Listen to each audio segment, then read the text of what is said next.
నా ప్రభు బిడ్డలారా నమ్మండి, నీ బ్రతుకులో దేవుడు ఏదైనా ఆలస్యం చేస్తే అన్యాయం చేస్తున్నాడు అనుకోకు, నిన్ను పట్టించుకోవట్లేదు అనుకోకు.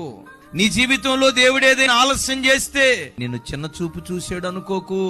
ఎందుకు ఆలస్యం చేస్తున్నాడో తెలుసా? ఒక అద్భుతమైన దాన్ని దేవుడు నీకు ఇవ్వాలని ఆశపడుతున్నాడు. మీరు ఎప్పుడైనా చూడండి, ఒక అద్భుతమైన దాన్ని ఇవ్వాలంటే అద్భుతమైనది ఎప్పుడు ఆలస్యంగానే వస్తుంది.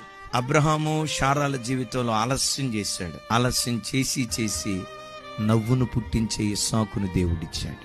హన్నా ఎల్కానాల జీవితంలో దేవుడు ఆలస్యం చేశాడు. ఆలస్యం చేసి తాను మొదలుకొని బెయిర్షెబా వరకు ప్రఖ్యాతిగాంచిన ప్రవక్తను ఆ ఇంటిలో నుంచి లేవనెత్తాడు. ఎలిజబెత్ జకర్యాల జీవితంలో ఆలస్యం చేశాడు.